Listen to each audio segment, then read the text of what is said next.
Hello friends, આજે આપણે નિશ્ચય ચેપ્ટરમાં એક સ્ટેપ આગળ વધીશું. ગયા લેક્ચર સુધી આપણે નિશ્ચયમાં સ્વાધ્યાય 4.2 સુધીના દાખલા આપણે ગણી ચૂક્યા છે. આજે આપણે સ્વાધ્યાય 4.3 ગણવાના છે અને સ્વાધ્યાય 4.3ની અંદર નિશ્ચયના ઉપયોગો વિશે શીખવાનું છે. આમ તો અગાઉના ધોરણમાં નિશ્ચયના ઉપયોગો વિશે શીખી ગયા છે. ધોરણ 10ની અંદર પણ ત્રિકોણનું ક્ષેત્રફળ મેળવવું તેની અંદર આપણે ડાયરેક્ટ સીધું જ એક સૂત્ર તમને આપેલું હતું. એ જે સૂત્રની જે તારવણી છે એ તારવણી પણ નિશ્ચયના આધારે થયેલી છે. 11મા ધોરણની અંદર બે બિંદુમાંથી પસાર થતી રેખાનું જ્યારે આપણે કાર્ટેશિયન સમીકરણ મેળવવું હોય તો એ સમીકરણ પણ નિશ્ચયના આધારે તમે મેળવી શકો છો. તે જ પ્રમાણે કોઈ પણ ત્રણ બિંદુઓ સમરેખ છે કે નહીં તે માટેની જે આવશ્યક શરત છે એ પણ નિશ્ચયક દ્વારા મેળવી શકાય છે. તો સૌથી પ્રથમ આપણે નિશ્ચયકના ઉપયોગો એક પછી એક શીખતા જઈએ છીએ અને જોડે જોડે સ્વાધ્યાય 4.3ના દાખલા ગણીએ છીએ. નિશ્ચયકનો ઉપયોગ પહેલો ઉપયોગ જોઈએ તો ત્રિકોણનું ક્ષેત્રફળ શોધવા માટે છે. ત્રિકોણનું ક્ષેત્રફળ શોધવા માટે આપણે નિશ્ચયકનો ઉપયોગ કરીશું. તો સૌથી પ્રથમ ધારો કે તમને ત્રણ શિરોબિંદુઓ x1 y1 x2 y2 અને x3 y3 જો આ પ્રમાણે આપેલા હશે તો આપણે એનું ક્ષેત્રફળ શોધવા માટે હાફ મૂળ ડી એટલે ડિટર્મિનન્ટ એટલે કે નિશ્ચયક એવું સૂત્ર વાપરીશું. જ્યાં ડી જે છે એ નિશ્ચયક દર્શાવે છે અને નિશ્ચયક માટે આપણે જે બિંદુ આપેલા છે એ મૂકીએ છીએ આપણે x1 y1 x2 y2 x3 y3 અને જે ત્રીજો સ્તંભ છે એને આપણે 1 1 અને 1 લખીશું. ત્યારબાદ આ નિશ્ચયકનું મૂલ્ય મેળવ્યા બાદ તમે અહીંયા ડી ની કિંમત મૂકી દેશો તો તમને ત્રિકોણના ક્ષેત્રફળનો જવાબ મળી જશે. કદાચ ડી ની કિંમત ઋણ હોઈ શકે છે પણ ક્ષેત્રફળ હંમેશા ધન જ હોય માટે અહીંયા મોડ ડી એવું લખેલું છે આપણે.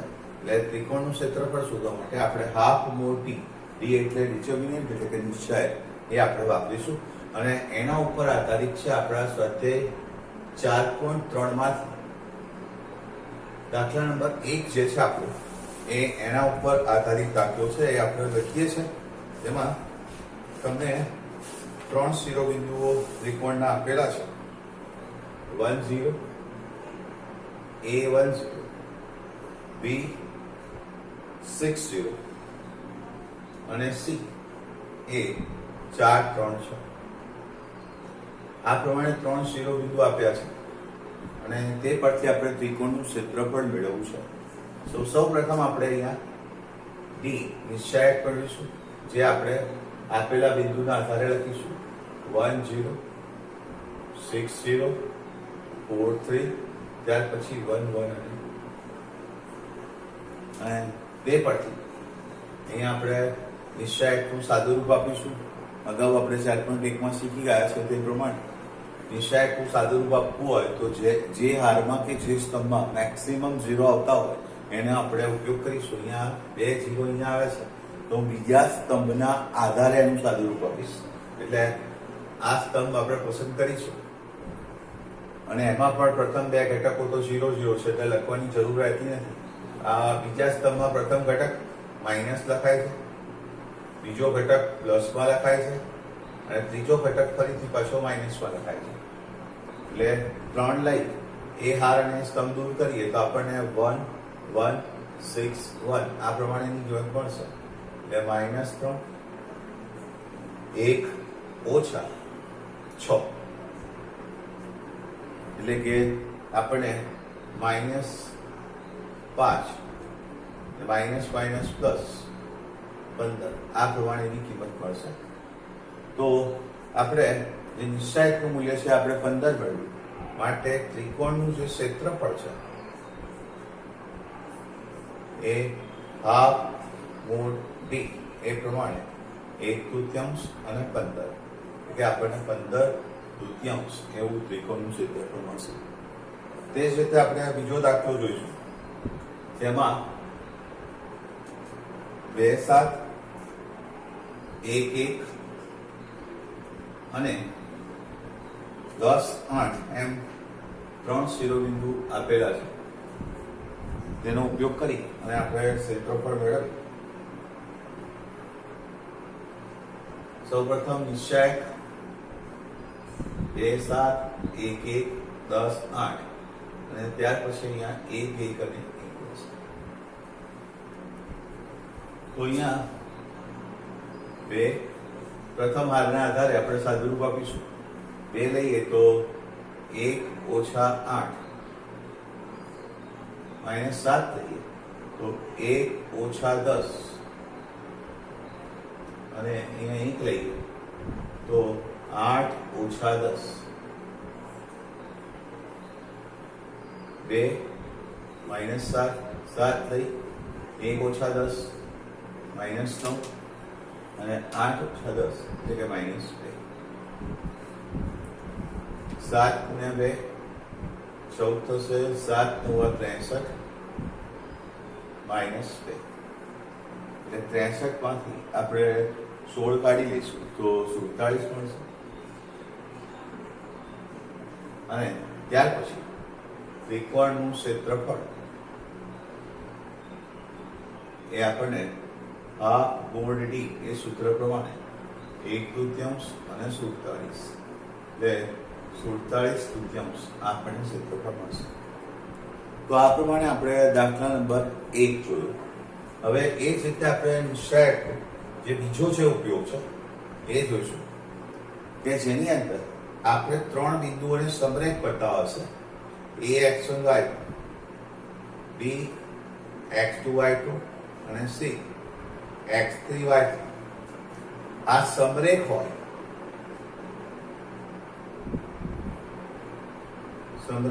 તો તમે જાણો છો કે આપણે 3 અસમરેખ બિંદુ હોય તો ત્રિકોણ બનશે. પણ જો 3 બિંદુઓ એક જ હારમાં આવેલા હોય તો એને સમરેખ કહેવાય. અને સમરેખ હશે તો ત્રિકોણ બનશે નહીં. માટે એની અંદર ત્રિકોણનું જે ક્ષેત્રફળ આવશે એને આપણે 0 કહીશું. અને માટે નિશ્ચાયકની જે કિંમત છે x1 y1 x2 y2 અને x3 y3 એ આપણને અગર જો 0 મળે છે તો આપણે એમ કહી શકીએ છીએ કે 3 બિંદુઓ સમરેખ છે. એટલે સમરેખ બિંદુઓ સાબિત કરવા માટે નિશ્ચાયક બરાબર 0 થાય છે એમ સાબિત કરવું પડશે. તો એવો દાખલો આપણને દાખલા નંબર 2 ની અંદર આપેલો છે, જેમાં આપણને બિંદુઓ આપેલા છે a b plus c, b c plus a અને c a plus b. આવા 3 બિંદુઓ આપણને આપેલા છે. ક્વેશ્ચન નંબર 2 ની અંદર a b plus c, b c plus a અને c a plus b. સાબિત કરો કે આ 3 બિંદુઓ સમરેખ છે. તો સમરેખ છે એમ સાબિત કરવું છે તો અહીંયા a plus c1, b c plus a1, c a plus b1 આ પ્રમાણેના બિંદુઓ થશે. ત્યાર પછી આપણે અગાઉ જે ચાલપણ 2 માં શીખ્યા છે એ પ્રમાણે સ્તંભ નંબર 2 ને આપણે સ્તંભ નંબર 1 માં ઉમેરીશું. એટલે કે કોલમ 1 ની અંદર કોલમ 1 પ્લસ કોલમ 2 કરીશું. તો જે મળતી કિંમત છે અહીંયા એ a plus b plus c, અહીંયા પણ b ની અંદર c પ્લસ a ઉમેરશો એટલે b plus c plus a, અહીંયા c ની અંદર a પ્લસ b ઉમેરશો તો c plus a plus b, ત્યાર પછી b plus c, c plus a plus b 1 1 અને 1 થશે.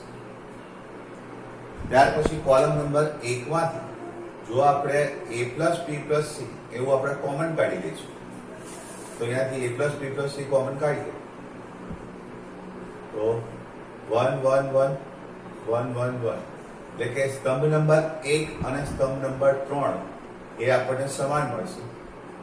આપણે જાણીએ છીએ કે નિશ્ચાયકમાં કોઈ પણ બે હાર કે કોઈ પણ બે જો સ્તંભ સમાન હોય તો નિશ્ચાયકનું જે મૂલ્ય છે એ આપણને શૂન્ય મળે છે. માટે કોલમ 1 બરાબર કોલમ 3 થાય છે. માટે નિશ્ચાયકનું મૂલ્ય એ આપણને 0 મળશે.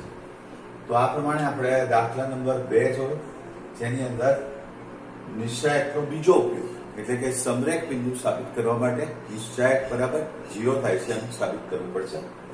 એ જ રીતે આપણે આગળ ત્રીજા દાખલામાં પણ ફરીથી એકવાર ત્રિકોણના ક્ષેત્રફળનો ઉપયોગ કરીશું. ત્રિકોણના ક્ષેત્રફળ આપણે બિંદુઓ આપી દીધા છે અને ક્ષેત્રફળ પણ આપેલું છે. તે પરથી આપણે અજ્ઞાત k ની કિંમત મેળવવી છે, જેના ઉપર આપણે આધારિત દાખલો છે. જેમાં k0 4 અને 0 આ પ્રકારે ત્રિકોણના 3 શિરોબિંદુઓ આપેલા છે. તે ઉપરાંત આપણને ત્રિકોણનું જે ક્ષેત્રફળ છે, ત્રિકોણનું ક્ષેત્રફળ 4 એકમ છે એવું આપેલું છે.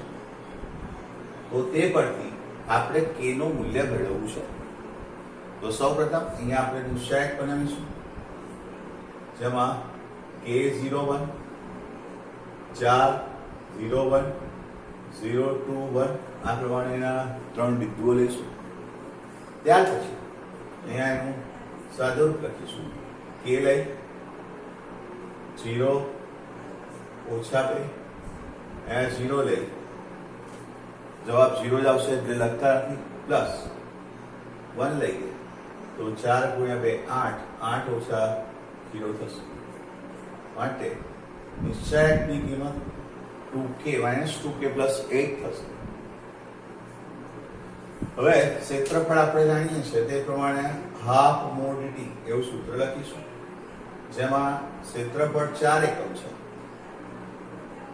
એટલે અહીંયા ક્ષેત્રફળની કિંમત 4 મૂકી, 1/3 અને 8 ઓછા 2k. ત્યાર પછી 8 અને 2k માંથી 2 કોમન લઈ લઈશું. 2 અહીંયાથી કેન્સલ થશે એટલે 4 - k. 8 અને 2k માંથી 2 કોમન આવશે. એ 2 કોમન આ 2 સાથે કેન્સલ થઈ જાય છે એટલે 2 2 જતા રહેશે તો અહીંયા 4 - k છે એવું રહેશે. એના બરાબર 4. અને ત્યાર પછી આપણે માનાંકને કાઢી નાખીએ તો એકવાર પ્લસ ને એકવાર માઇનસ એમ ઘટકો લાગશે એટલે 4 બરાબર 4 ઓછા k અને -4 બરાબર 4 ઓછા k. માટે k નું જે મૂલ્ય મળશે આપણને k બરાબર 4 ઓછા 4 એટલે કે 0, અથવા તો અહીંયા આપણે આને લાવીશું k, આ -4 પેલી તરફ જશે તો આ -k પ્લસ k બનશે, -4 બીજી તરફ થાય તો 4 + 4 એટલે કે 8 બનશે. તો આ પ્રમાણે k બરાબર 0 અથવા k બરાબર 8 આવી કિંમત મળશે, જે આપણો દાખલા નંબર 3 છે. દાખલા નંબર 4 ની અંદર નિશ્ચાયકનો ત્રીજો અને છેલ્લો ઉપયોગ છે આપણા સ્વાધ્યાયમાં, એ આપણે શીખીશું. નિશ્ચાયકનો ઉપયોગ નંબર 3, રેખાનું સમીકરણ મેળવવા. જો તમને બે બિંદુઓ આપેલા હશે, a x1 y1 અને b x2 y2, જો તે પરથી આપણે રેખાનું સમીકરણ મેળવવું છે તો x y1 x1 y1 1 x2 y2 1 બરાબર 0. જે આપણે અગાઉના ધોરણમાં x - x1 upon x2 - x1 y - y1 upon y2 - y1 એ પ્રમાણે જોયું છે. એ જે સ્વરૂપ છે એ આ નિશ્ચાયકના આધારે જ તારવેલું સ્વરૂપ છે. જો આ નિશ્ચાયકને તમે સાદુરૂપ એવી રીતે આપો, x લઈ y1 - y2, કે y લઈ x1 - x2, આ પ્રમાણે તમે સાદુરૂપ આપશો તો આપણે જે જવાબ લાવવાનો છે એ જ રીતનો મળશે. જે આપણે નિશ્ચાયક રેખાના કાર્તીય સમીકરણ સ્વરૂપે આપણે ગયા વર્ષે અભ્યાસ કરેલો છે. અહીંયા આપણે નિશ્ચાયકના આધારે એ રેખાનું સમીકરણ મેળવીશું. જે દાખલો આપણે દાખલા નંબર 4 ની અંદર આપેલો છે. દાખલા નંબર 4 માં એવું આપેલું છે કે 1 2 ક્વેશ્ચન 4 1 2 અને 3 6 આ બે બિંદુમાંથી પસાર થતી રેખાનું સમીકરણ મેળવો. 1, 2 અને 3, 6 માંથી પસાર થતી રેખા આપણે મેળવવી છે. તો x y 1 1 2 1 3 6 અને જે આપણે આ આધારે બે બિંદુ જે આપ્યા છે એ આપણે લખવાના રહેશે. ઉપર x અને y જે ચલ છે એ આપણે એમને એમ રાખીશું અને એના આધારે સદરૂપ આપીએ. x લઈ 2 ઓછા 6, બીજો ઘટક y આપણે પ્રથમ આના આધારે સદરૂપ આપીએ છીએ એટલે માઇનસ y લઈ 1 ઓછા 3 પ્લસ 1 લઈ 6 ઓછા 6 બરાબર 0. તો અહીંયા જવાબ મળે છે 2 ઓછા 6 માઇનસ 4x, 1 ઓછા 3 minus 2y minus minus plus 2y, 6 ઓછા 6 એટલે કે 0. તો જવાબ મળશે 4x બરાબર 2y એટલે કે 2x બરાબર y. આ પ્રમાણે પણ લખી શકાય અથવા એમ પણ લખી શકાય કે 2x માઇનસ y બરાબર 0. તો આ પ્રમાણે બે બિંદુમાંથી પસાર થતી રેખા મેળવી શકાય છે. તે જ રીતે એવો જ બીજો દાખલો ચોથા દાખલામાં આપેલો છે. એમાં પણ આપણે રેખાનું સમીકરણ મેળવવું છે. એમાં બિંદુ આપણને આપેલા છે 3 1 અને 9 3. અહીંયા પણ આપણે જે અગાઉ કર્યું છે નિશ્ચય એ જ પ્રમાણે x y 1 3 1 1 9 3 1 ત્યાર પછી સાદુરૂપ લખીશું. પ્રથમ હારના આધારે x લઈ 1